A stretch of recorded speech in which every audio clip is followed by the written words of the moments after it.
Hello दोस्तों। तो ये जो स्क्रीन पे बुक आपको दिखाई दे रही है 10th edition contemporary abstract algebra, Joseph A Gallian. ठीक है, ये बुक के बारे में तो आपको पता ही होगा। और अगले 10 सेकंड में मैं आपको इंट्रो दे देता हूँ कि ये वीडियो किस पे है और पिछली वीडियोस में क्या हम कर चुके हैं। देखो, पिछली वीडियो में हम प्रिलिमिनरीज के topic number well ordering principle हमने कर लिया था। डिवीजन एल्गोरिदम हमने अच्छे से समझ लिया था, एग्जाम्पल 1 देख लिया था हमने। GCD is a linear combination, इसको हमने बहुत अच्छे से समझ लिया था। ठीक है, कोरोलरी ये जो है ये हमने अच्छे से देख ली थी, समझ लिया था।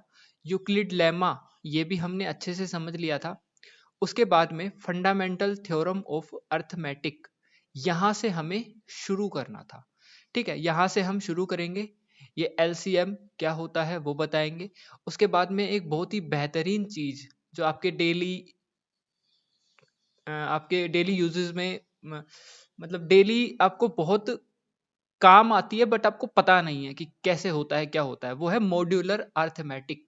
मॉड्यूलर अर्थमेटिक का जो यूज है वो बहुत सारी जगह पर होता है। ठीक है, जैसे देखो ये एक चेक है, इस चेक के ऊपर यहाँ पे ये जो नंबरिंग की हुई है ये मॉड्यूलर अर्थमेटिक है। जैसे 4 तक यहाँ पर 12 नंबर है, सॉरी 10 नंबर है। उसके बाद में ये जो 11वां नंबर है, ये जो 2 नंबर है ये लास्ट में चेक डिजिट है। तो इसको किस तरीके से हम मतलब यहाँ पर दिया हुआ है क्या नहीं है, यूपीसी क्या होता है, इसको हम अच्छे से समझने वाले हैं। ठीक है, हो सकता है कि आपको रिलेवेंट ना लगे, आपके जैम के सिलेबस या सीएसआईआर नेट या गेट इन टीआईएफआर इनसे रिलेटेड आपको ना लगे, बट मैं यहाँ पे अच्छे से इसको एक्सप्लेन करने वाला हूँ। ठीक है, तो अगर आपको समझना है तो आप समझ सकते हैं, अदरवाइज आप इस टॉपिक को स्किप भी कर सकते हैं। मॉड्यूलर अर्थमेटिक आपको पहले से भी आता होगा। ठीक है, तो अभी हम अपने टॉपिक को शुरू करते हैं। Fundamental theorem of arithmetic. भाई अर्थमेटिक की फंडामेंटल थ्योरम होती क्या है? ठीक है, सबसे पहले तो उसका स्टेटमेंट दिया हुआ है, तो स्टेटमेंट को अच्छे से समझ लेते हैं। Every integer greater than 1 is a prime और ए प्रोडक्ट ऑफ प्राइम्स। भाई हर एक इंटीजर जो एक से बड़ा है वो या तो प्राइम है या फिर प्रोडक्ट ऑफ प्राइम्स है, या फिर क्या है, बहुत सारे प्राइम नंबर्स का एक प्रोडक्ट है। ठीक है, this product is unique except for the order in which the factors appear. ये जो प्रोडक्ट होता है ये यूनिक होता है, और उसके अंदर की जो ऑर्डरिंग होती है ना, उस ऑर्डरिंग को अगर नेग्लेक्ट कर दिया जाए, उसको नहीं देखा जाए तो।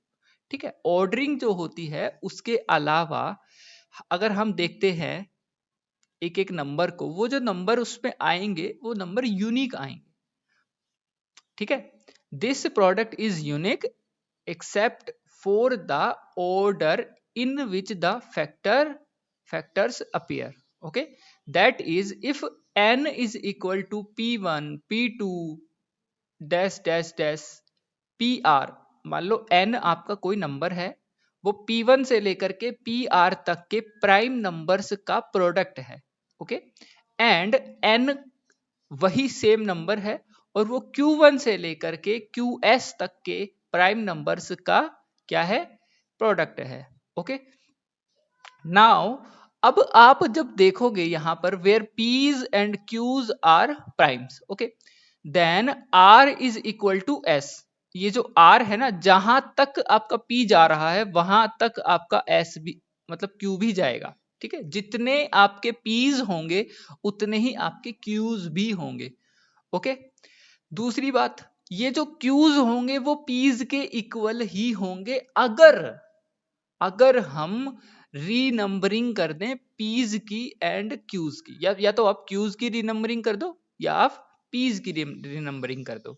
जैसे ही आप रीनंबरिंग करते हो आपके Pi और Qi सेम ही हो जाने वाले हैं। मतलब ये जो P1 है ये या तो Q1 के इक्वल है या Q2 के इक्वल है, या इनमें से ही किसी ना किसी एक के इक्वल होने वाला है। P2 जो है वो भी किसी ना किसी एक के इक्वल होने वाला है, छोड़ करके P1 जो जिसके इक्वल हुआ है। ठीक है, तो इस तरह से ये जो फंडामेंटल थ्योरम ऑफ अर्थमेटिक है इसको हम समझ सकते हैं। आगे चलते हैं बुक की लैंग्वेज में। We will prove the exercise portion of theorem 0.3 later in this chapter, example number 14. 14th example में हम इसको प्रूव करेंगे। The uniqueness portion is a co-sequence of Euclid's lemma, exercise number 31 में हम देखेंगे। Here is a fun application of theorem 0.3। जो 0.3 जो theorem है उसका फन एप्लीकेशन जो है वो हम यहां पर एक बार देख लेते हैं। ठीक है, तो एग्जाम्पल नंबर 4 जो है वो क्या कह रहा है, let n be any integer greater than 1। Okay, अब under 1 by nth root of 2, under 1 by nth root of 2 is a irrational, ठीक है। अब ये इरेशनल है, उसके बाद में क्या कह रहे हैं, for if 1 by nth root of 2 is equal to a by b, where a and b are integers and a over b is in lowest term। ठीक है, तो ये क्या हो गया, लोवेस्ट टर्म हो गया आपका। ओके, अब अगर n की वैल्यू 1 से बड़ी है, अगर n की वैल्यू 1 से बड़ी है तो 1 by nth रूट जो होगा 2 का वो हमेशा ही आपका एक इरेशनल नंबर मिलेगा, हमेशा ही क्या मिलेगा, इरेशनल नंबर मिलेगा। ठीक है, लेकिन यहां पर तो a ओवर b के इक्वल ही रख दिया है इसको। ठीक है, अब क्या कर रहे हैं, एंड a और b is in lowest term. Lowest term का मतलब है ये एक दूसरे के रिलेटिवली प्राइम है, मतलब इन दोनों में कुछ भी कॉमन नहीं आ रहा है।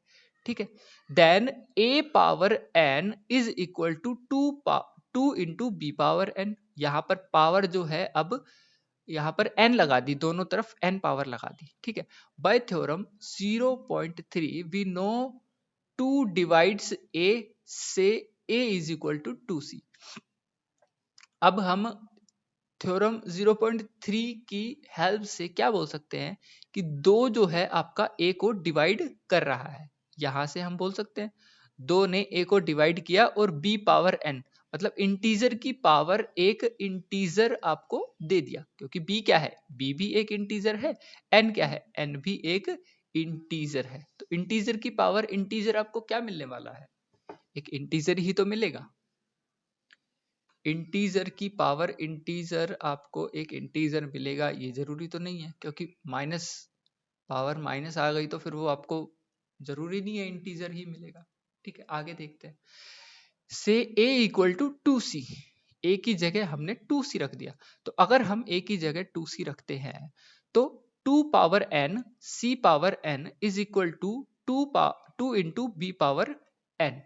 ओके, अब क्या करते हैं, a इक्वल टू 2c रखने के बाद में देयर फोर 2 पावर यहां पर क्या बन जाती है, n माइनस 1 बन जाती है। ठीक है, c power n is equal to b power n, but this implies 2 divides b। अब ये इंप्लाई कर देता है कि 2 जो है वो b को भी डिवाइड कर देगा। भाई यहां से ये जो इक्वेशन आई, इस इक्वेशन से क्या इंप्लाई हो जा रहा है, इस इक्वेशन से तो यही इंप्लाई हो जा रहा है ना कि आपका, but this implies that 2 divides b। Okay, तो ये जो इक्वेशन है, इस इक्वेशन से क्या इंप्लाई हो जा रहा है कि 2 आपके b को भी डिवाइड कर देगा। 2 ने b को डिवाइड किया, b को डिवाइड करके एक आपको क्या दिया, इंटीजर दिया। ठीक है, but this implies that, okay, this contradicts और assumption that a over b was in lowest term। a over b जो है लोवेस्ट टर्म में था, ये आपका कॉन्ट्राडिक्शन यहां पर मिल जाने वाला है। ठीक है, another concept that frequently arise is that of the least common multiple of 2 integers. Okay, ठीक है, एग्जाम्पल नंबर 4 को एक बार फिर से देखते हैं कि इस एग्जाम्पल में बताना क्या चाह रहे हैं। Let n be integer greater than 1। एप n आपका क्या है, एक इंटीजर है, एक से बड़ा इंटीजर है। ओके, अब यहां पर लिखा हुआ है 2 पावर 1/n, ठीक है, इज ए इरेशनल। ये तो इरेशनल होगा ना भाई, अगर n एक से बड़ा हो गया तो, ठीक है, इरेशनल हो गया। फॉर इफ, अगर हम इसको a बाई बी की फॉर्म में लिख सकते हैं, पहली बात तो लिख ही नहीं सकते, और ये कह रहे हैं कि अगर हम लिख सकते हैं तो where a and b are integers and a over b is in lowest term, is in lowest term, मतलब ये दोनों एक दूसरे के क्या होंगे, रिलेटिवली प्राइम होंगे। ओके, अगर ऐसा है तो आप b को इधर भेजिए, b को इधर भेजने के बाद में पावर लगा दीजिए n, जब पावर n लगाएंगे तो b power n into two is equal to a power n। यहां तक जब हम करते हैं तो इससे, इस इक्वेशन से, इस इक्वेशन से क्या हमें पता चलता है, इस इक्वेशन से हमें पता चलता है कि 2 जो है वो a को डिवाइड कर रहा है, 2 जो है ना 2, ये 2, ये आपको a को डिवाइड करके आपको b की पावर n दे रहा है, ठीक है, 2 a को डिवाइड करके b की पावर n आपको प्रोवाइड कर रहा है, ठीक है। से a is equal to 2c, a को हम 2c की फॉर्म में लिख सकते हैं, ठीक है। अब 2c जब a की जगह पुट किया हमने तो 2 power n c power n यहाँ पे इसके वजह से बन गया, ठीक है। नाउ एंड देयर फोर 2 पावर, एक इधर था 2, एक पावर n इधर, तो 2 power n minus 1 into c power n is equal to b power n हो गया, okay. But this implies that 2 divides b also, भाई यहां से 2 जो है वो आपके b को भी डिवाइड कर देगा ना, यहां से ये भी तो आ गया निकल करके कि 2 आपका b को भी डिवाइड कर देगा, ठीक है। अगर 2 a को भी डिवाइड कर रहा है और 2 b को भी डिवाइड कर रहा है तो हम a power n is equal to 2 power b 2 into b power n नहीं लिख सकते ना, अगर 2 a को भी डिवाइड करे और b को भी डिवाइड करे तो इस तरह से हम नहीं लिख सकते। This contradicts our assumption that a over b was in lowest term, ये जो हमने assumption लिया था कि a और b जो है वो अपनी लोएस्ट फॉर्म में होंगे, वो assumption हमारा गलत था, ठीक है। ये क्वेश्चन अब आपको अच्छे से समझ आ गया होगा। अगर फिर भी आपको नहीं समझ आया तो आप कमेंट सेक्शन में मुझे बता सकते हैं, मैं फिर से इसको एक्सप्लेन कर दूंगा। उसके बाद में हम देखते हैं कॉन्सेप्ट ऑफ LCM, जो कि आप छोटी क्लासों से मतलब 7th 8th से पढ़ते आ रहे हैं, 6 से शायद स्टार्ट हो जाता है। तो the least common multiple of two non zero integers a and b is the smallest positive integer that is a multiple of both a and b। We will denote this integer by LCM of a, b। LCM का concept है simple सा, आपको पहले से पता है, ठीक है। उसके बाद में हम देखते हैं, उसके बाद में we leave it as an exercise 10 to prove that every common multiple of a and b is a multiple of LCM a, b, ठीक है। उसके बाद में देखो एग्जाम्पल नंबर 5 दिया हुआ है, LCM 4 और 6 का कितना होता है, 12 होता है, 4 एंड 8 का कितना होता है, 8 होता है, 10 और 12 का कितना 60 हो जाएगा। तो इस तरह से ये एलसीएम दिए हुए हैं, ये पहले से हमें आते हैं तो इसको ज्यादा देखने की जरूरत नहीं है। अब आता है इंपॉर्टेंट कॉन्सेप्ट, देखो मॉड्यूलर अर्थमेटिक। अब मॉड्यूलर अर्थमेटिक में जो मॉड्यूलो n बोल करके हम उसको सोल्व कर देते हैं ना, बस वही कॉन्सेप्ट है। बट एक इंपॉर्टेंट चीज मैं आपको अभी बता देता हूं ताकि आप बाद में फिर बोलो कि यार हमारा टाइम वेस्ट कर दिया वगैरह वगैरह।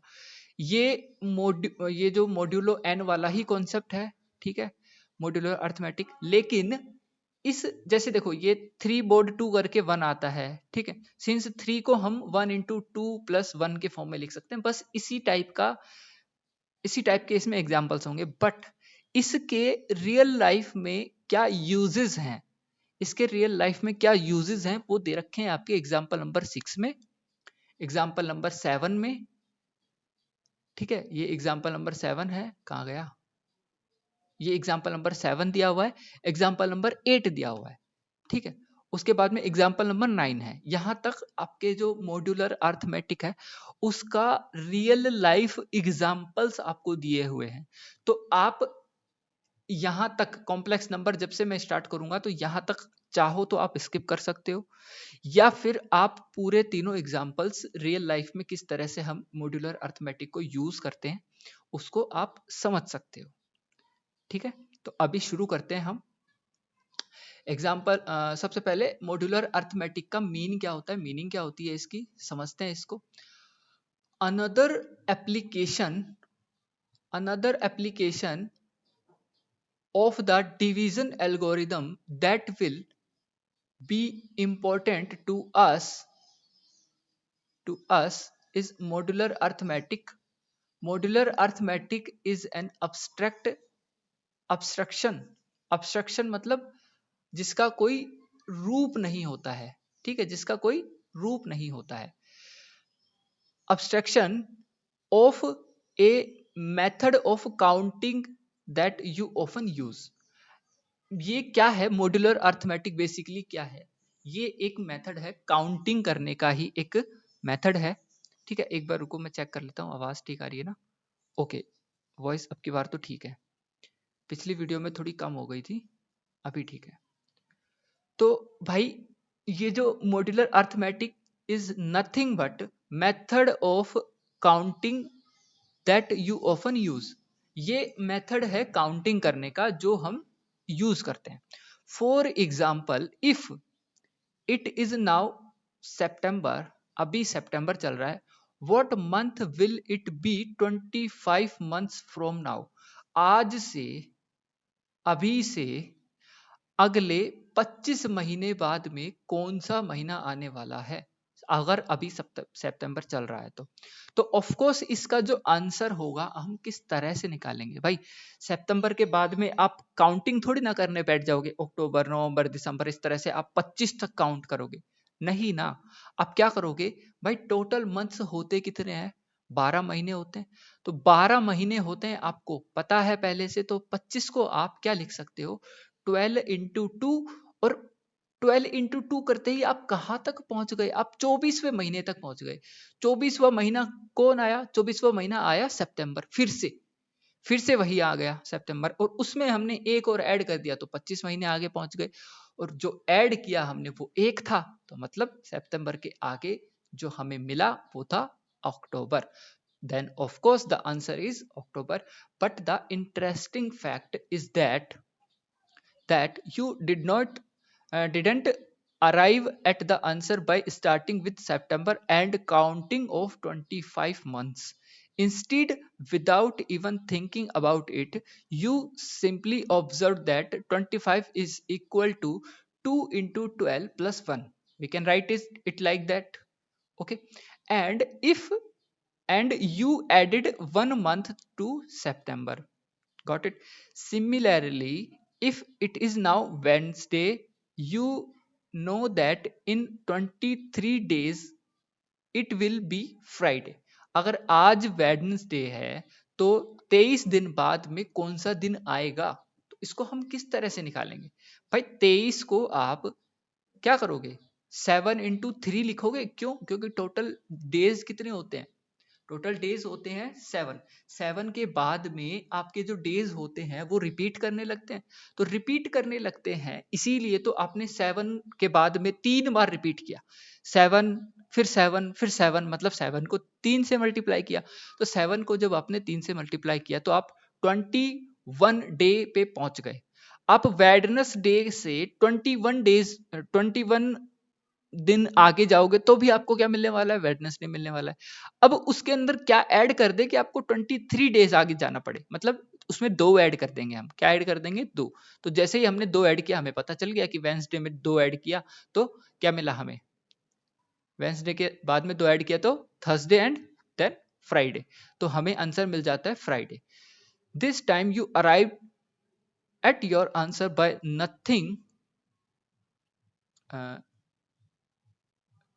this time you arrived at your answer by nothing that 23 is equal to 7 into 3 plus 2. So you added 2 days to Wednesday in instead of counting of 23 days. If your electricity is of 26 hours, instead of counting of 23 days, if your electricity is of 26 hours, you must advance your clock 2 hours. क्यों भाई? क्योंकि पूरा दिन कितने घंटे का होता है? 24 आवर्स का होता है। 24 में हम अगर 2 ऐड कर देते हैं, देन हम आगे पहुंच जाते, उस पर्टिकुलर टाइम पे पहुंच जाते हैं। देन हमें क्या ऐड करना है? बस 2 ऐड करना है। ठीक है, तो इस तरह से surprisingly this simple idea has numerous important application in mathematics and computer science. You will see a few of them in this section. We shall see many more in later chapters. Okay, the following notation is convenient when A is equal to Qn plus R, where Q is the quotient and R is the remainder. ये पहले भी बताया जा चुका है।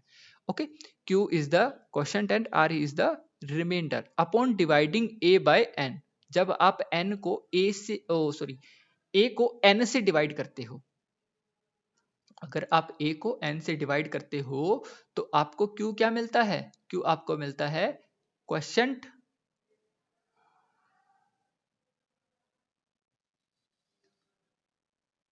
और R आपको मिलता है रिमाइंडर। ठीक है, उसके बाद में देखते हैं।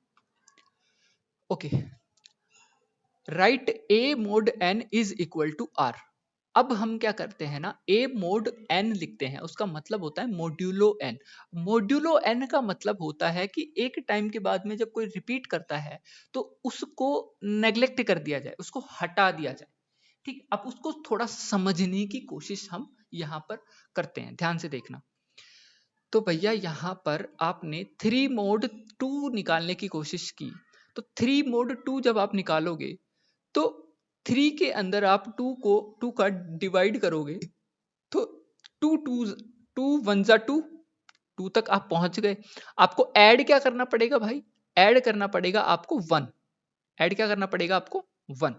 तो जो आपने 1 ऐड किया वही 3 mod 2 की वैल्यू आ जाएगी।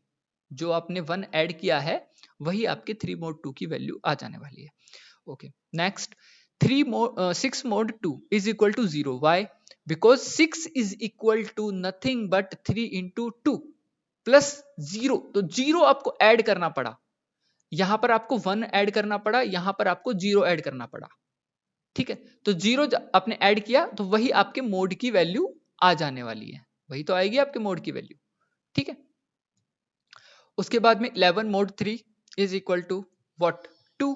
why? because 11 is equal to 3 into 3, 9 तक पहुंच गए। एंड देन उसके बाद में 9 के बाद में अगर हम 3 into 4 करेंगे तो कितना आ जाएगा? 12 आ जाएगा, जो कि 11 से तो बड़ा है, लेकिन हमें इतना आगे तो नहीं जाना है। तो 3 into 3 करने के बाद में कितना हम ऐड करें ताकि हम 11 तक पहुंच जाएं? तो 2 ऐड करना पड़ेगा हमें। तो जो हमने ऐड किया है 2, वही हमारा रिमाइंडर होता है और वही यहाँ पर आंसर भी आ जाता है। ओके, वही यहाँ पर आंसर भी आपको मिल जाने वाला है।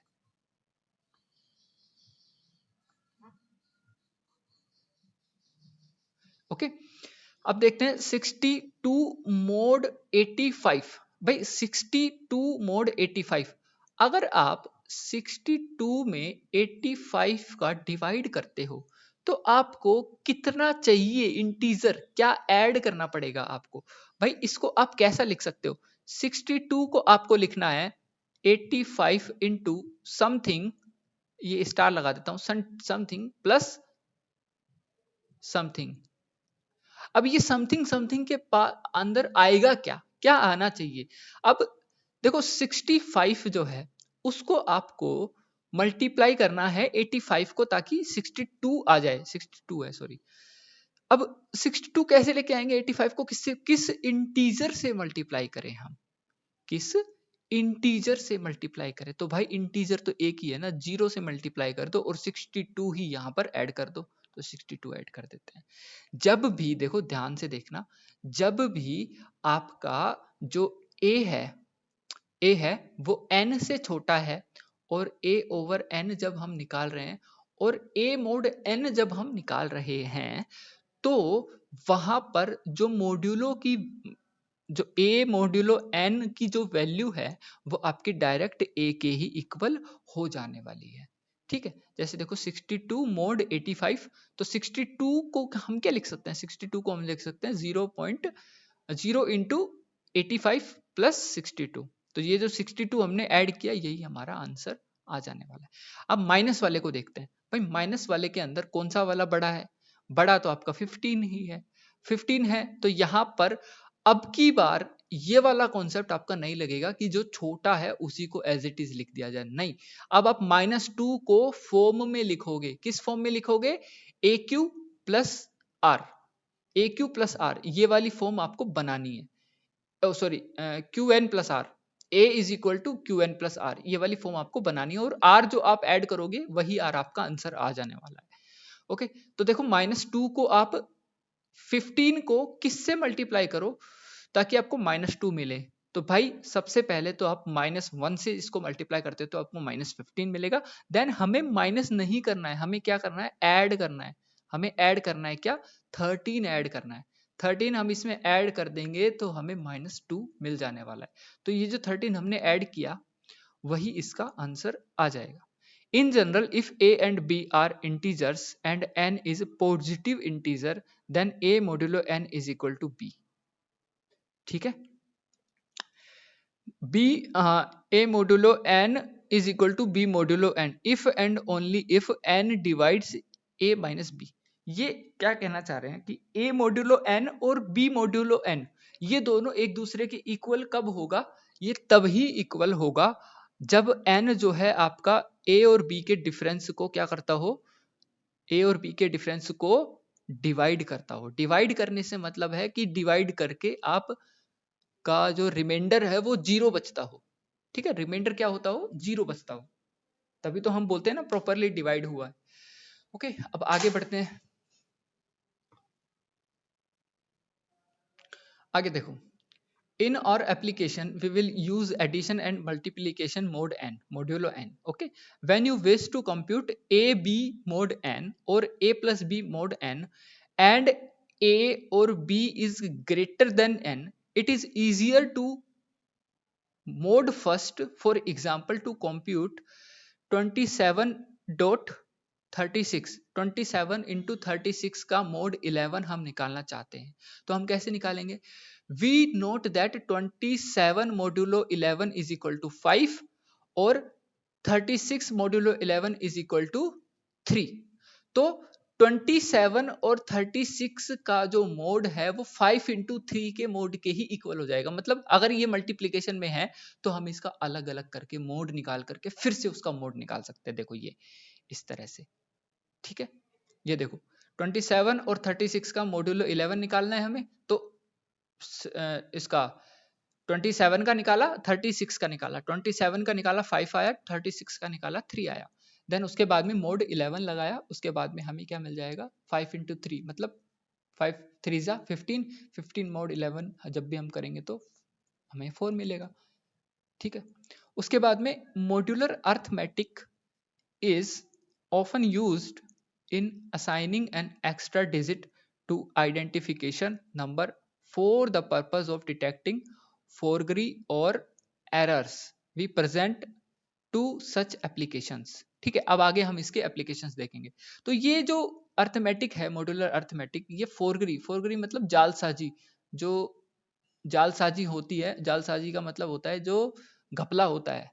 ठीक है, उस घपले को उसको डिटेक्ट करने के लिए ये मॉड्यूलर अर्थमेटिक यूज होती है। जैसे चेक वगैरह है जिसमें आपने एक ही चेक को 2 बार यूज कर लिया हो, तो इस टाइप की चीजें जो होती है ना, और एरर्स, और आपके एरर्स निकालने में ये मॉड्यूलर अर्थमेटिक यूज होती है। किस तरह से यूज होती है, अब हम कोशिश करेंगे मॉडर्न लाइफ में, मतलब रियल लाइफ में इसके एग्जाम्पल्स को देखने की कोशिश करेंगे। तो अगले आने वाले आधे घंटे में मैं इसका मॉडर्न एप्लीकेशन समझाने जा रहा हूँ। हो सकता है कि आपको इसके अंदर यूं लगे कि यार ये तो रिलेवेंट है ही नहीं, है ना, हम क्यों ये देख रहे हैं। सीधा ग्रुप थ्योरी पे आते हैं, तो वो बात आपकी बिल्कुल ठीक है, बट अगर हम इसको समझने की कोशिश करते हैं तो ये बहुत ही इंटरेस्टिंग चीज है और हमें काफी कुछ इससे सीखने को मिलेगा। तो सबसे पहले देखते हैं एग्जाम्पल नंबर 6। ठीक है, एग्जाम्पल नंबर 6 देखते हैं क्या कहना चाह रहा है भाई। The United states portal service money order shown in figure 0.1 has an identification number consisting of 10 digits together with an extra digit called a check। अब 10 नंबर का एक आइडेंटिफिकेशन नंबर है। देखो ये आपका चेक है, वो सॉरी पोस्टल मनी ऑर्डर है। पोस्टल मनी ऑर्डर कहाँ का? यूनाइटेड स्टेट ऑफ अमेरिका का। तो यहां पर आपके 10 डिजिट्स हैं, यहां से लेकर के यहां तक कितने डिजिट है? 10 डिजिट। ये देखो कितने? 1 2 3 4 5 6 7 8 9 10 10 डिजिट हो गए। 10 डिजिट के अलावा एक और डिजिट आपको यहां पर दिया हुआ है जो है 2। जो क्या है यहाँ पे? 2 है। ठीक है, ये डिजिट एक्स्ट्रा डिजिट, ये डिजिट 2 है। इस डिजिट को आप यहां पर चेक बोलेंगे। क्या बोलेंगे यहाँ पर? चेक बोलेंगे। अब क्यों बोलेंगे, कैसे बोलेंगे, क्या यूज है, क्या हो रहा है, वो सब चीजें मैं आपको यहाँ पे बताने जा रहा हूं, ध्यान से देखना। अब उसके बाद में ठीक है, तो जो एक्स्ट्रा डिजिट है उसको हम चेक यहाँ पर बोल देते हैं। एक सेकेंड रुकिए।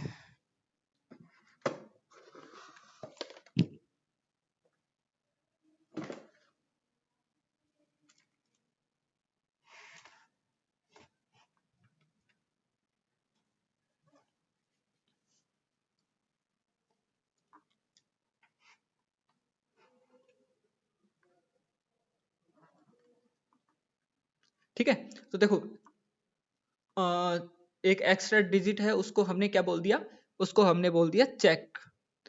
The check digit is the 10 digit number modulo 9। 10 digit number modulo 9, ये डिफिनेशन दे रखी है भैया। ये क्या दे रखी है?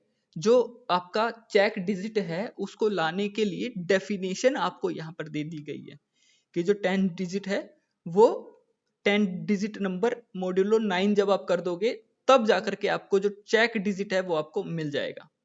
ठीक है, thus the number 39539888164 has the check digit 2।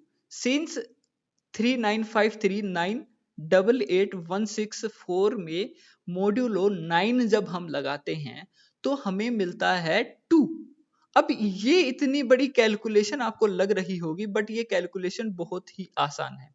इस कैलकुलेशन को आसान बनाने के लिए यहाँ पर वन मेंशन करके और उसको एक्सप्लेन किया गया है। देखो पहले हम उसका एक्सप्लेनेशन देख ही लेते हैं, जब दिया हुआ है तो उसको समझ ही लेते हैं, काम ही आएगा।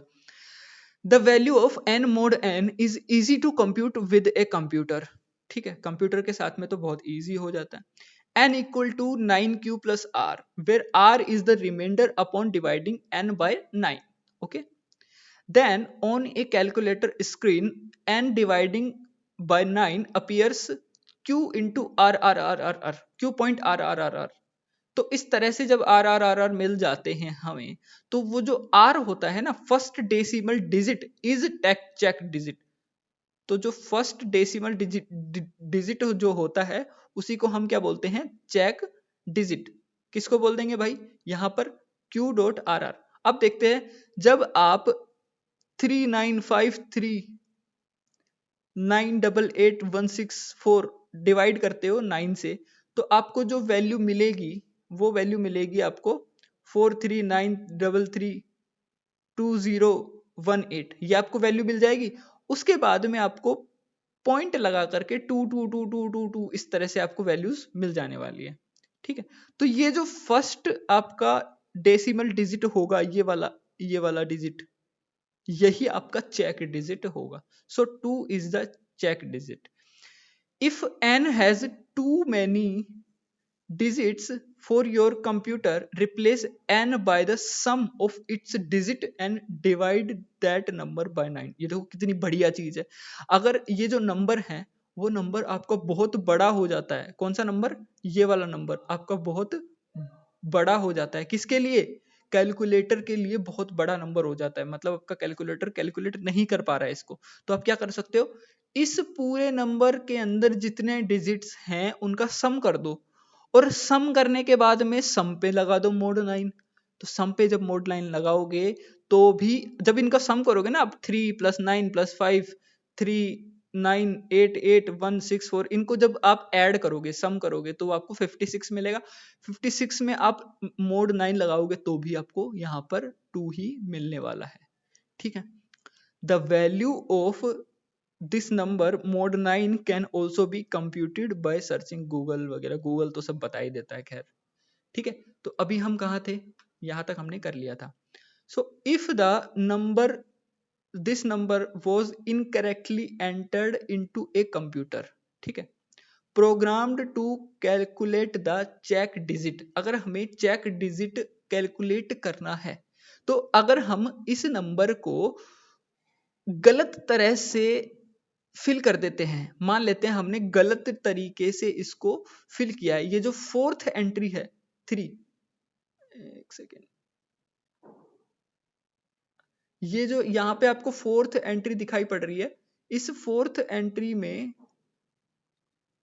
अरे यार ये क्या हो रहा है, ये जो फोर्थ एंट्री है, इस फोर्थ एंट्री को आपने चेंज कर दिया और आपने क्या बना दिया 5, 3 को आपने 5 बना दिया। अब आप इसका चेक डिजिट चेंज वो देखना चाहोगे तो आपको चेक डिजिट क्या मिलेगा, यहाँ पर चेक डिजिट आपको 4 मिल जाने वाला है। ठीक है। तो ये फर्क होता है, यहां से एरर पता चल जाता है कि चेक डिजिट कैसे चेंज हो गया। तो इसीलिए एक नंबर होता है चेक डिजिट, उसके आधार पे यहाँ पर हमारी जो ये नंबर है, इनको इनका एरर ढूंढा जाता है। ठीक है।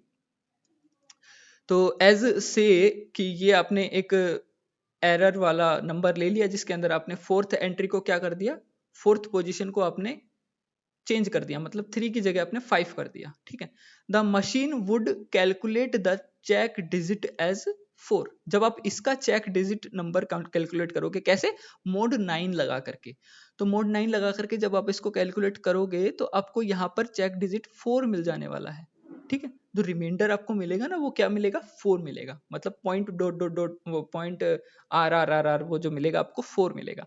Where as the entered digit, where is the entered check digit would be 2, वो 2 होना चाहिए, thus the error would be detected, यहां से आपका एरर क्या हो जाएगा, डिटेक्टेड।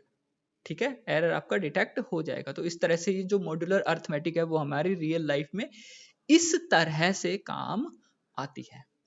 ओके। उसके बाद में देखते हैं, the method used by postal service does not detect all single digits.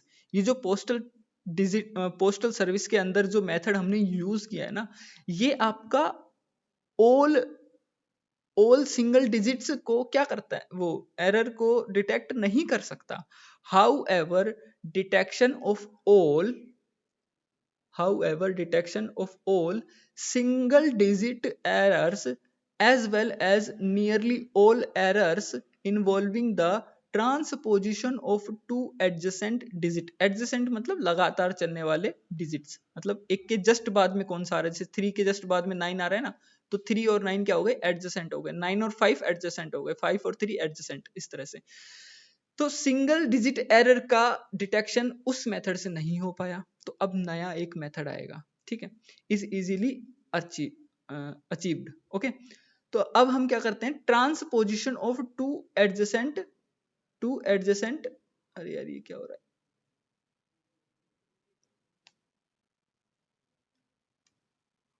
Transposition of two adjacent digits. तो इसको ट्रांसपोजिशन वाले मेथड को हम जब यूज करते हैं तो हम एवरी सिंगल डिजिट में जो एरर है उस एरर को आसानी से हम फाइंड आउट कर सकते हैं। ओके। अभी देखो, जैसे आगे बताता हूं, one method that does this is one method that does this is the one use to assign that so called universal product code, UPC. जो यूपीसी बार कोड होता है ना, UPC bar code, universal product code, जो हम देखते हैं कि मतलब जितने भी प्रोडक्ट्स होते हैं उस प्रोडक्ट के ऊपर जो बारकोड दिया हुआ होता है उसके बारे में बता रहा है कि उसके अंदर चेक डिजिट्स वगैरह किस तरह से काम करते हैं, उनको कैसे हम कैलकुलेट करते हैं। ठीक है, to most retail items a UPC identification number has 12 digit. अब जो यूपीसी आइडेंटिफिकेशन होती है ना उसके अंदर कितने डिजिट होते हैं भाई? 12 डिजिट होते हैं। कितने होते हैं? 12। गिन लेते हैं एक बार। 1 2 3 4 5 6 7 8 9 10 11 एंड 12। ये 8 12 हो गया। ठीक है, 12 डिजिट्स होते हैं। The first 6 digits identify the manufacturer. तो यहां से लेकर के भाई आपका 3 और 3 6, यहां से लेकर के ये जो डिजिट है ये आपके मैन्युफैक्चर को शो करते हैं। ठीक है, मैन्युफैक्चर को क्या करते हैं? आइडेंटिफाई करते हैं। The next 5 digits identify the product. जो नेक्स्ट 5 डिजिट होते हैं ये वाले 6 से लेकर के 7 तक, 6 5 8 ये आपके प्रोडक्ट को आइडेंटिफाई करते हैं कि भाई मैन्युफैक्चर तो हो गया पहले के 6 डिजिट में आइडेंटिफाई, उसके अगले अगले 5 डिजिट के अंदर आपका प्रोडक्ट आइडेंटिफाई होता है कि कौन सा प्रोडक्ट है। उसके बाद में and the last is a check. ये जो 8th जो डिजिट होता है इसको हम क्या बोलते हैं? Check digit. ओके, ठीक है। देन उसके बाद में बोल रहे हैं for many items the 12th digit is not printed but it is always bar coded. ये जो बार कोड दिए हुए हैं इसके अंदर हमेशा ही प्रिंटेड रहता है जो आपका चेक होता है। ठीक है, चेक डिजिट जो होता है आपका, द चेक डिजिट इज 8। ये जो आपको फिगर दिया हुआ है इस फिगर के अंदर जो लास्ट वाला डिजिट है 8 वही आपका चेक डिजिट है। ओके, देन उसके बाद में ये थोड़ा सा और एक्सप्लेनेशन ये जो की हुई है इसको भी मैं एक्सप्लेन कर ही देता हूँ क्योंकि मैं नहीं चाहता कोई भी चीज़ स्किप की जाए, और देखना नहीं देखना वो आपके ऊपर डिपेंड करता है। बाकी मैं इसको भी एक्सप्लेन करने वाला हूँ अच्छे से। उसके बाद में example number 7, example number 8 and then example number 9। Then फिर हम कॉम्प्लेक्स नंबर की ओर बढ़ चलेंगे। ठीक है, तो हो सकता है थोड़ी सी वीडियो लंबी हो जाए और मैं इसको ना थोड़ा सा जल्दी जल्दी में एक्सप्लेन करूँगा क्योंकि ये आपके ज़्यादा काम आने वाला नहीं है, ये बहुत आगे जा करके काम आएगा कहीं। ठीक है, तो ये जस्ट ऐसे है कि जो मॉड्यूलर अर्थमेटिक है उसका यूज हम कहाँ करते हैं डेली लाइफ में, तो बस वही चीजें दी हुई है इसके अंदर। तो देखो, to explain how to check digit is calculated, it is convenient to introduce the dot product notation of two K tuples. Dot product notation of two K tuples. भाई के टपल्स कैसे? मतलब ये A1 A2 से लेकर के ए के तक एक के टपल हो गया, W1 से लेकर के WK तक दूसरा के टपल हो गया। इन दोनों का डॉट प्रोडक्ट जब हम करेंगे तो क्या मिलेगा हमें? A1 W1 plus A2 W2, इस तरह से A के W के, ये हमें मिल जाएगा। ये जो डॉट प्रोडक्ट होता है ये आपको पता होगा पहले से कि किस तरह से इसका डॉट प्रोडक्ट किया जाएगा। ठीक है, ये इसकी डेफिनेशन होती है। An item with UPC identification number A1 से लेकर के A2 सेटिस्फाई द कंडीशन। ये आपका सेटिस्फाई करता है कंडीशन को। क्या कंडीशन को सेटिस्फाई करता है भाई? ये आपके कंडीशन को सेटिस्फाई करता है कि उसमें मोड लगा दो। ये आपका कंडीशन सेटिस्फाई करता है, ध्यान से देखना, कि जो भी आपका बारकोड नंबर होगा उस बारकोड नंबर को अगर हम क्या कर दें? प्रोडक्ट कर दें किसके साथ में? 31313131 से लेकर के 31 तक, और इसके अंदर भी कितने टपल हैं? ओ सॉरी, इसके अंदर भी कितने नंबर्स हैं? इसमें भी 12 नंबर्स हैं और इसमें भी 12 नंबर्स हैं। उन दोनों का प्रोडक्ट करने के बाद में अगर हम मोड 10 लगाएं तो उसकी जो वैल्यू है वो हमें 0 के इक्वल मिलनी चाहिए। ठीक है, ये होता है आपका यूपीसी। जो यूपीसी आइडेंटिफिकेशन को किस तरह से, मतलब क्या बोल रहा है ये? An item with the UPC identification number A1 से A12 तक सेटिस्फाई करता है, इस कंडीशन को सेटिस्फाई करता है। ठीक है, 313131 इसको सेटिस्फाई करता है। अब ये मतलब पहले से ये फिक्स है कि 3131 ही लेना है। ठीक है, अब ये जो 3131 है इसको हम क्या बोलेंगे? इसको हम बोलेंगे वेटिंग वेक्टर। आगे जाकर के देखिए, to verify that the number in figure 0.2 satisfy the condition. अब उसके अंदर हमने क्या किया ना, उसके अंदर हमने लगा दिया उसका प्रोडक्ट। प्रोडक्ट लगाया, उसके बाद में हमने मोड 10 किया। जब मोड 10 किया तो भाई जब इसको आप सोल्व करोगे, सोल्व करने के बाद में देखोगे तो 90 आएगा, 90 मोड 10 करोगे 0 मिलेगा। द फिक्स के tuple used in the calculation of check digit is called the weighting vector। ये आपका weighting vector होता है, ठीक है। ये जो वेक्टर है, इस वेक्टर को क्या बोलते हैं? weighting vector। ओके, ये फिक्स होता है। Now suppose a single error is made in entering the number in figure 0.2 into a computer। say for instance this number, ये वाला नंबर हमने ले लिया और इस बार हमने क्या किया है ना कि 7th जो डिजिट है उसको इनकरेक्ट कर दिया। 7th डिजिट क्या है भाई, यहाँ पे देखते हैं हम 7th डिजिट। तो यहां से 7th डिजिट कौन सा है भाई? 1 2 3 4 5 6 7। ये आपका 6 जो है ये आपका 7th डिजिट है। तो 6 की जगह यहाँ पर हमने क्या किया था, एरर करके यहाँ पे भी हमने 9 कर दिया। 6 की जगह क्या कर दिया? 9 कर दिया। अब 9 कर दिया तो ये एक एरर हो गया। एरर हो गया, is entered notice that the 7 digit is incorrect. Then the computer calculates, computer जो है वो आपका कैलकुलेट कर देगा क्या? 99। लो भाई, आपका जो वो क्या बोलते हैं चेक डिजिट है वो गलत हो गया ना इस बार। अब चेक डिजिट आपको 8 नहीं मिलेगा यहाँ पर, ठीक है। तो इस तरह से यहाँ पे एरर फाइंड आउट करते हैं। और चेक डिजिट 0 नहीं मिलेगा वो तो अलग बात है। दूसरा, आपको 99 मॉड्यूलो 10 करोगे तो वो कंडीशन ही सेटिस्फाई नहीं करेगा, तो वो यूपीसी ही आपका गलत हो गया, ठीक है।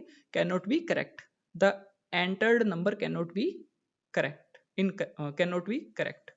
Okay, in general any single error will result in a sum that is not 0 modulo 10।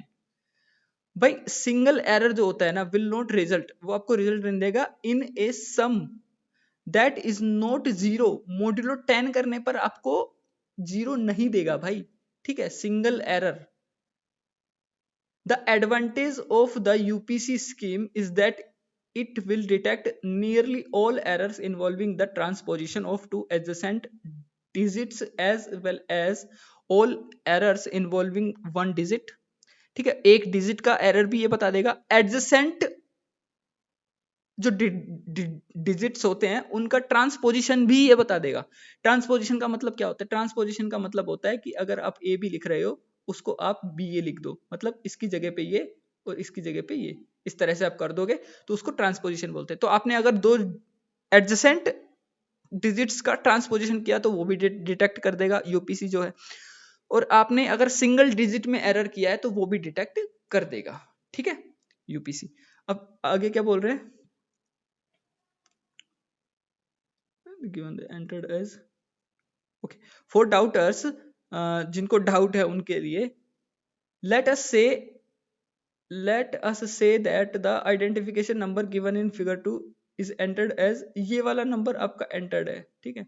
notice that the last two digit preceding the check digit have been transposed। भाई 7 9 जो है ना, 7 9 वो आपके लास्ट डिजिट है, क्योंकि ये 8 क्या है, ये तो आपका चेक डिजिट है, इसको तो हटा ही दो। 7 9 आपके लास्ट डिजिट है, इनको हम ट्रांसपोज्ड कर रहे हैं, एक दूसरे की जगह चेंज कर रहे हैं। तो यहाँ पे देखो 9 7 था, 9 7 के बाद में हमने 7 9 कर दिया। उसके बाद में notice that last two digit proceeding the check digit have been transposed. Okay, but by calculating the dot product, मेरी आवाज साफ आ रही है क्या? By the calculating dot product, okay it's fine now. हाँ, क्या लिया हुआ है आगे? But by the calculating the dot product we obtain 94। इसमें हमें 94 मिल जाएगा जब इसका डॉट प्रोडक्ट हम निकालते हैं, जिसमें मॉड्यूलो 10 निकाल लगाने पर हमें 0 के इक्वल नहीं मिलेगा, मतलब यूपीसी उसका गलत हो गया। So we have detected an error. In fact the only undetected transposition error of adjacent digits a and b are those where mod of a minus b is equal to 5। भाई ऐसा क्यों?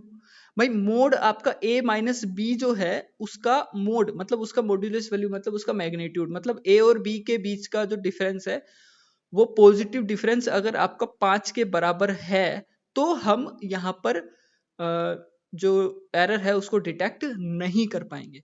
अब ये कहाँ से आया, ये भाई मतलब हमें ना आगे जब देखेंगे ना तब शायद पता चले, क्योंकि ये पहले से डिफाइन है एक तरह से, ठीक है।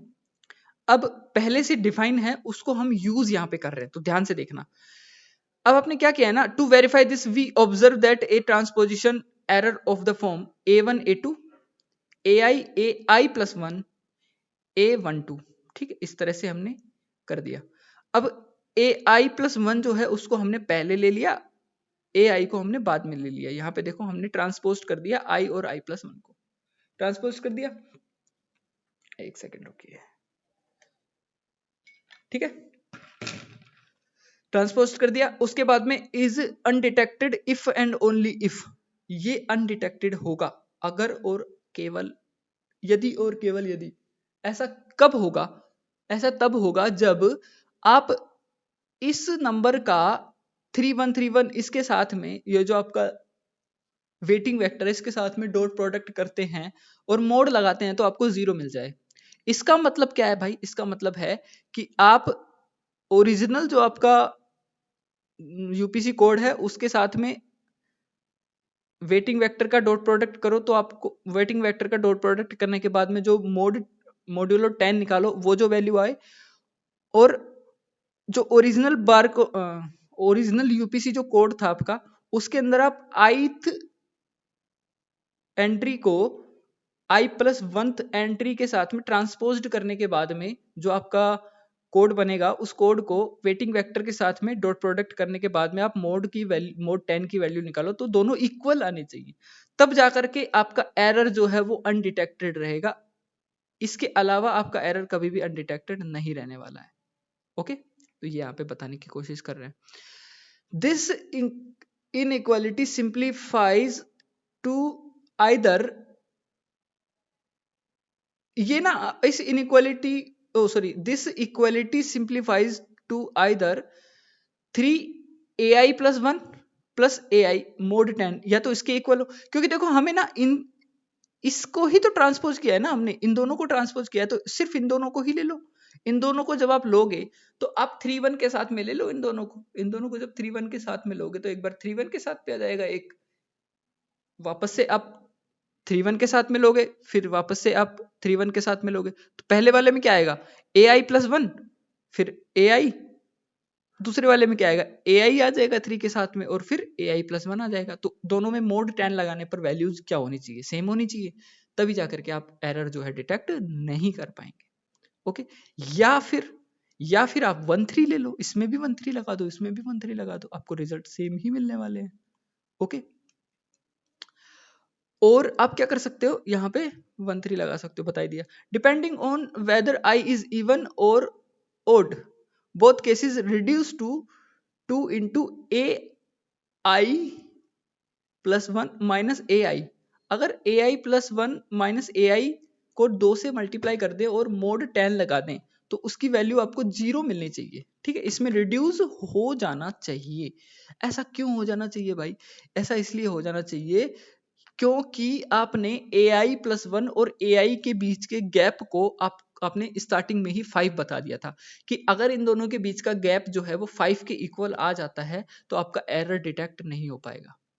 ठीक है, आई थिंक समझ में आ रहा होगा मैं क्या बताना चाह रहा हूँ।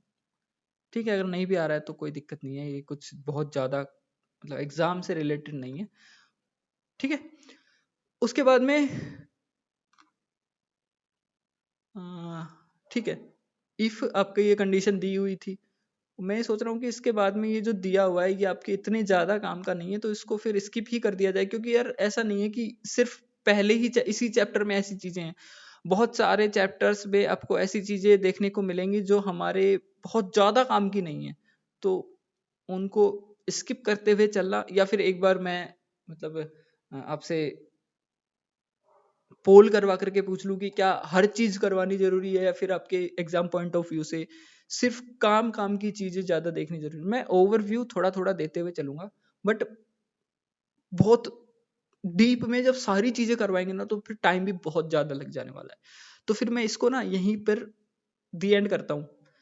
ठीक है, और एग्जाम्पल नंबर 7 जो है उसको देख लेते हैं हम सीधा।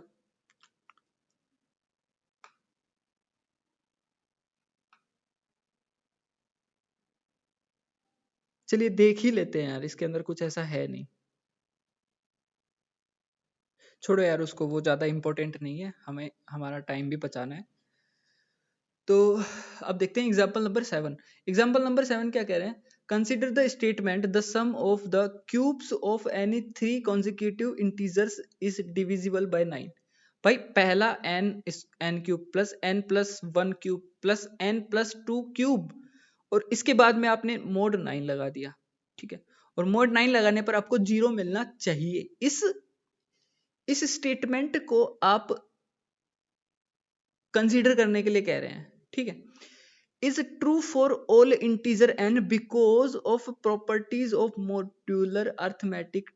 To prove this, all we need to do is check the validity of the equation for n equal to 0 से लेकर के 8 तक। भाई ऐसा क्यों हुआ, आपने n क्या लिया है पहले तो ये देखो, the sum of cubes of any 3 consecutive integers is divisible by 9। n आप कुछ भी ले लो इनमें से 0 से लेकर के 8 तक, क्योंकि अगर आप 9 ले लेते हो, 9 ले लेते हो तो वापस से आपको क्या मिल जाने वाला है, वो तो 0 मिल ही जाने वाला है, ठीक है।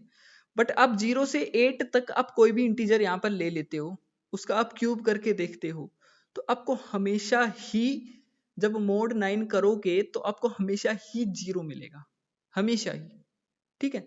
Properties of modular arithmetic, to prove this all we need to do is check the validity of the equation for n equal to 0 के लिए, 1 के लिए, 2 के लिए, 3 4 5 6 7 और 8 के लिए, तो इनके लिए हम यहाँ पे चेक कर सकते हैं।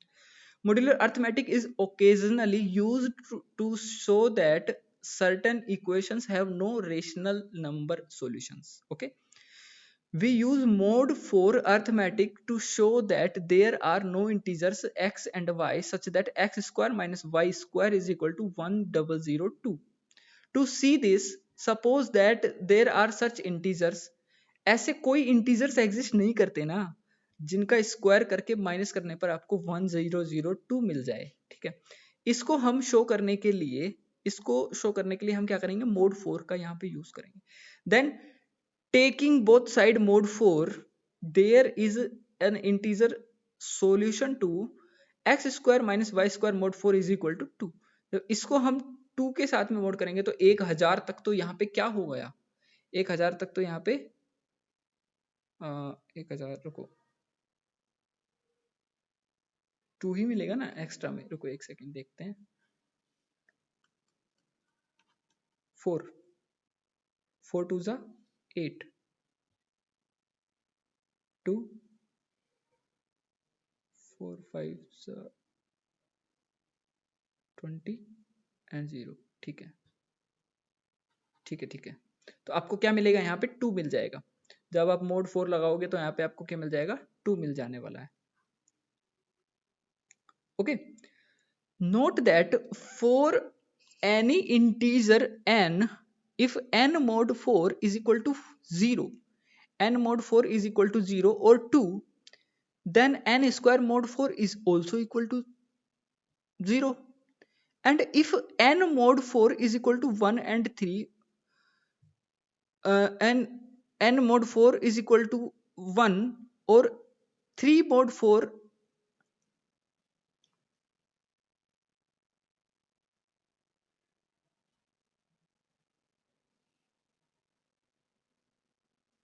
एक सेकंड को क्या कहना चाह रहे हैं, note that for any integer n, if n mod 4 आपको 2 या 0 या 2 मिले, ठीक है, देन n स्क्वायर mod 4 भी आपको 0 मिलेगा, n स्क्वायर का मोड जो है आपको क्या मिलेगा, 0 मिलेगा। And if n mod 4 is equal to 1 or 3, 1 और 3 mod 4, 1 और 3 mod 4, 3 mod 4 जब आप करोगे तो यहाँ पे तो 3 मिलेगा ना,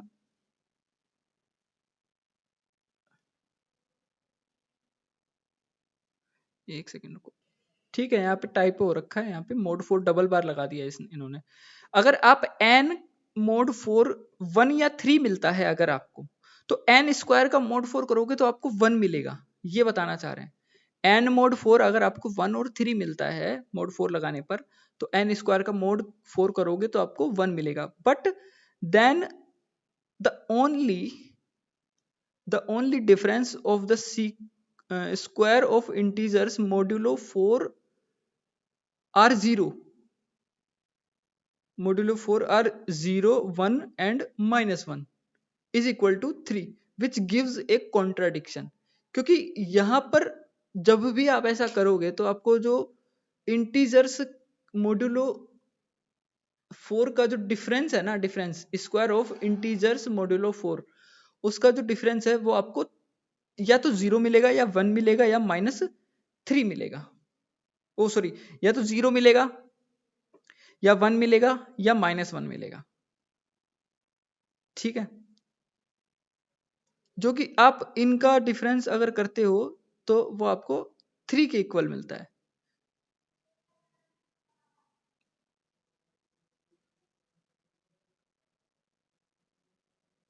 गॉट इट।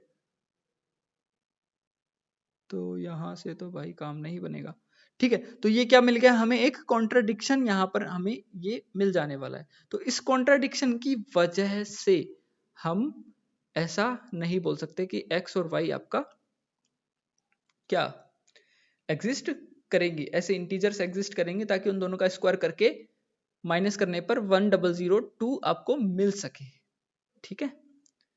तो ये बहुत अच्छा एग्जाम्पल था, समझ में आया होगा आपको, ठीक है। तो आगे देखते हैं। At the dawn of the 20th century no one would have thought that strings of zeros and ones added modulo 2 would provide the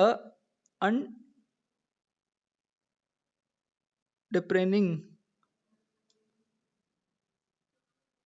छोड़ो यार इस पैराग्राफ को, क्या होता है पता नहीं मुझे तो, ये अनडिप्रेनिंग क्या होता है, ठीक है, ये इतना इंपॉर्टेंट भी नहीं है ये, ठीक है। उसके बाद में देखो ये एग्जाम्पल नंबर 9 जो है ना, वो मैं आपके लिए ही छोड़ रहा हूँ क्योंकि इसके अंदर भी वही मॉड्यूलो वाला यूज हो रहा है, तो आप इसको देख लेना। अब फाइनल हम देखते हैं हमारे कॉम्प्लेक्स नंबर्स को, और आज कॉम्प्लेक्स नंबर्स को कंप्लीट करना ही है, ठीक है। मैथमेटिकल इंडेक्शन कॉम्प्लेक्स नंबर को मैं बहुत जल्दी में कंप्लीट करूंगा क्योंकि बहुत पहले से हम अच्छे से पढ़ चुके हैं इस चीज को, 11th क्लास से पढ़ते हुए आ रहे हैं, तो जल्दी से देख लेते हैं। Recall that complex number C are expressions of the form a plus B into iota, जिसको हम बोलते हैं अंडर रूट में -1, where a and b are real numbers, the number under root में minus iota is defined to have the property कि -1 का square करके under root ले ले तो उसको हम क्या बोल देंगे, -1 बोल देंगे। इट इज, ये सब कुछ पढ़ा हुआ है हमारा, ठीक है। It is customary to use iota, ठीक है, कस्टम हमने खुद ने आयोटा बोल दिया इसको, iota to denote this one root -1, तो आयोटा का स्क्वायर करते हैं तो -1 मिल जाता है। Complex number return in the form a plus B iota are said to be standard form, ठीक है, ये स्टैंडर्ड फॉर्म होती है भाई इसकी, देख लो। In some instances, it is convenient to write a complex number a plus b iota in another form. To do this, we represent a plus b iota as the point ab। ये point A B किस में, argon plane में मिलता है, simple सी बात है, हमने पढ़ा हुआ है। Plane coordinated by a horizontal axis called the real axis and a vertical iota axis called imaginary axis। The distance from the point A plus B iota to origin is r equal to, simply जो इस simply जो, यार ये क्या हो रहा है, ठीक है भाई तू भी आ जा लपेटे में, ठीक है। तो ये जो डिस्टेंस, ये हो क्या रहा है, एक सेकंड रुको,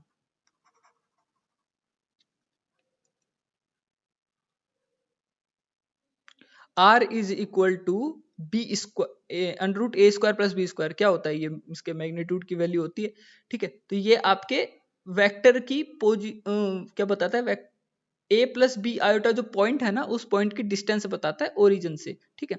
and is often denoted by ये जो बोलते हैं इसको क्या बोलते हैं, magnitude of A plus B iota, ठीक है। एंड आर्ग्यूमेंट, क्या बोलते हैं इसको यार, भूल गया मैं भी, मैग्नीट्यूड ही बोलते हैं, A plus B iota and called the norm of, ठीक है, नॉर्म भी बोल सकते हैं इसको, norm of A plus B iota. If we draw the line segment from the origin to a plus b iota and denote the angle formed by line segment the positive real axis by theta, we can write a plus b iota as r into sine cos theta plus iota sine theta, इस तरह से हम इसको लिख सकते हैं, ठीक है। बहुत ज्यादा हमारा पढ़ा हुआ है ऑलरेडी, इसके अंदर कुछ भी ऐसा नहीं है कि जो नई चीज हो, ठीक है, इसीलिए मैं जल्दी जल्दी कर रहा हूँ, जो नई चीज आएगी उसमें मैं अपने आप ही धीरे हो जाऊंगा, ठीक है। तो this form of a plus b iota is called a polar form, called the polar form. An advantage of the polar form is demonstrated in part 5 and 6 of theorem 0.4। तो इसके अंदर देखते हैं भाई, properties of complex numbers closure under addition. तो a plus B iota और c plus d iota को जब हम ऐड करते हैं तो भाई रियल रियल को ऐड कर दो, इमेजिनरी इमेजिनरी को ऐड कर दो और बाहर लगा दो iota. Closure under multiplication, multiplication करते हैं तो सेम सबको मल्टीप्लाई कर दो, उसके बाद में आप इमेजिनरी रियल वाले को अलग कर दो, इमेजिनरी वाले को अलग कर दो, ठीक है। उसके बाद में थर्ड आता है क्लोजर अंडर डिवीजन। डिवीजन के अंदर क्या करना होता है भाई, जो आपका नीचे वाली जो वैल्यू है ना, नीचे वाला जो आपका नंबर है उसको रेशनलाइज करना होता है, उसको रेशनल बनाना होता है। जैसे हम उसको रेशनल बनाते हैं, हमारा जो रियल पार्ट है और इमेजिनरी पार्ट है वो दोनों अलग अलग हो जाते हैं, तो हमारा काम बन जाता है। उसके बाद में होता है कॉम्प्लेक्स कॉन्जुगेट। कॉन्जुगेट का सिंपल मतलब होता है कि आयोटा की जगह उठा करके आप माइनस आयोटा पुट कर दो। तो कॉम्प्लेक्स कॉन्जुगेट मतलब a प्लस बी आयोटा का अपना कॉन्जुगेट के साथ में मल्टीप्लाई करोगे तो आपको क्या मिल जाएगा, a square plus b square मिल जाने वाला है। इनवर्सिस मतलब for every non zero complex number a plus B iota there is a complex number c plus d iota such that a plus B iota into c plus d iota is equal to 1। तो a inverse हमेशा exist करेगा किसके अंदर, c के अंदर, ठीक है। मतलब एक रियल एक इमेजिनरी नंबर का इनवर्स हमेशा c के अंदर एग्जिस्ट करता है, ठीक है। पावर्स, अब पावर्स किस तरह से इसकी लगानी है, यूज करनी है, देखो। For every complex number a plus B iota is equal to r cos theta plus iota sin theta and every positive integer n we have a plus b iota की power n is equal to r। अब देखो a plus b iota जो है ना उसको हम क्या लिख रहे हैं यहाँ पे, r into cos theta plus iota sin theta, तो इसकी पावर हमने n लगा दी। अब जो है ना ये जो फॉर्म है cos theta plus iota sine theta की पावर n, तो ये तो आपका सिंपली ऐसे खुल जाता है cos n theta plus iota sign n theta, ठीक है, और r की पावर लग जाती है। तो इस तरह से ये छोटा सा रिजल्ट है, आप देख सकते हो। उसके बाद में nth root of a plus B iota, तो nth रूट जब हम इसका निकालते हैं तो कैसे निकालते हैं, for any positive integer n the n distinct nth root, भाई nth रूट है तो n डिस्टिंक्ट n रूट ही तो मिलेंगे ना हमें। तो n roots of a plus B iota is equal to r cos theta plus iota sine theta r। तो r की पावर 1 ओवर n ये तो हमने करी दी, ठीक है। उसके बाद में r के साथ साथ में इसकी पावर भी 1 ओवर n है, और थीटा के अंदर इस बार क्या आ रहा है, थीटा के अंदर आ रहा है थीटा प्लस 2 पाई के ओवर n। इसमें भी थीटा के अंदर आ रहा है थीटा इंटू 2 पाई के ओवर n। के की वैल्यू 0 1 से स्टार्ट होती है और n माइनस 1 तक जाती है। ये जो n आपका दिया हुआ है इससे एक कम तक यहाँ पर k की वैल्यू जाती है, ठीक है। और इनके प्रूफ्स वगैरह हैं जो आपको अगले कुछ पार्ट्स में देखने को मिल जाएंगे। उसके बाद में देखते हैं एग्जांपल नंबर 10, एग्जांपल नंबर 11। उसके बाद में हमारा बचेगा मैथमेटिकल इंडक्शन, और मैथमेटिकल इंडक्शन के बाद में क्या बचेगा एक बार देख लेते हैं कि ये चैप्टर कब तक कंप्लीट कर देंगे हम। ये चैप्टर कंप्लीट कर देंगे भाई इक्विवेलेंस रिलेशन, उसके बाद में आपका सेट इक्विवेलेंस क्लास मैपिंग है, ठीक है, और ठीक है, ये सब चीज़ें सिंपल सिंपल है, ये सब हो जाएंगी। उसके बाद में देखो मैं ना 2 से 3 दिन और लूंगा और इस चैप्टर को सल्टा दूंगा फटाफट। इसकी एक्सरसाइज प्रॉब्लम्स जो है वो कुछ प्रॉब्लम्स मैं आपको करवा दूंगा, कुछ के हिंट्स दे दूंगा और कुछ आपको करने के लिए दे दूंगा, ठीक है। तो अभी फिलहाल के लिए हम अपना कॉम्प्लेक्स नंबर्स वाला जो है खत्म करते हैं। उसके बाद में कल से मतलब अगली वीडियो में देखते हैं मैथमेटिकल इंडक्शन, अच्छे से देखते हैं क्या होता है क्या नहीं होता है। तो एग्जाम्पल नंबर 10 जो है उसको देखते हैं भाई। इन दोनों को ऐड किया तो ये आ गया यार, इन दोनों को मल्टीप्लाई किया तो ये आ गया, मतलब डिवाइड किया तो पता है यार आपको सब कुछ, ये सब चीजें बताने की जरूरत है नहीं, सीधी बात है। ठीक है, उसके बाद में देखो पावर की, पावर 4 की ना, तो इस बार अगर आपने पावर 4 की तो minus iota plus -1 plus iota को हम क्या लिख सकते हैं भाई, हम लिख सकते हैं आर। आर की वैल्यू क्या थी यहाँ पे, आर की वैल्यू थी सिंपली आपकी under root of a square plus p square. ये आप आर की वैल्यू थी, तो आर की वैल्यू निकाली, आर के पावर, आर के अंडर रूट लगाया और फिर पावर में लगा दिया कितना 4। ठीक है, तो पावर में 4 लगा दिया, तो उसके बाद में जो हमें यहाँ पर दिया हुआ है, मतलब nth रूट जो हमें दिया हुआ है उसके अकॉर्डिंग हमने यहाँ पे पावर इसकी खोल दी है। एन थीटा, एक सेकेंड रुको, थीटा नहीं यार, nth रूट नहीं है, nth रूट थोड़ी ना, पावर 4 निकालनी है। पावर 4 निकालनी है तो पावर इसकी मल्टीप्लाई हो जाएगी अपने एंगल के साथ में, यहाँ पे मल्टीप्लाई हो जाएगी। ठीक है, इसके साथ में मल्टीप्लाई हो जाए, इसकी पावर भी लग जाएगी अलग से। तो इस तरह से 4 से 4 कैंसिल आउट हो गया। यहाँ पे हमें क्या मिलता है, यहाँ से हमें मिलता है 4 into cos 3 pi plus iota sine 3 pi is equal to 4 -4। कैसे मिला -4, इसकी जो वैल्यू होती है ना भाई, इसकी वैल्यू होती है आपकी आयोटा के इक्वल। एक सेकेंड रुको, इसकी वैल्यू आपकी -1 होती है। अब वो -1 कैसे आती है, अब मैं कैसे बताऊं आपको। आइदर इक्वेशन बतानी पड़ेगी उसके लिए, तो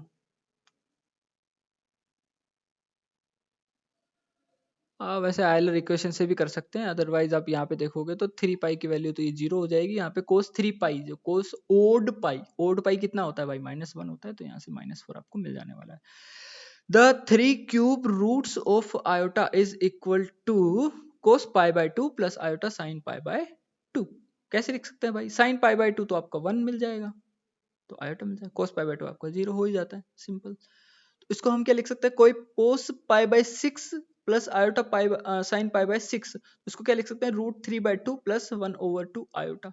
ठीक है, cos pi by 6 plus 2 pi by 3 अगर हम करते हैं इसमें दोनों में, तो आपको क्या मिल जाएगा, इसी का एक मतलब रियल पार्ट के अंदर माइनस लग जाएगा। ठीक है, ये सब चीजें आती है आपको पहले से, तो ये सब इतना ज्यादा डेप्थ में बताने की जरूरत नहीं है। फिर उसके बाद में हमने क्या किया, पाई बाय 6 में ऐड कर दिया एंगल 4 पाई बाय 3, तो 4 पाई बाय 3 जब आप ऐड करोगे तो आपको सिंपली आयोटा मिल जाने वाला है।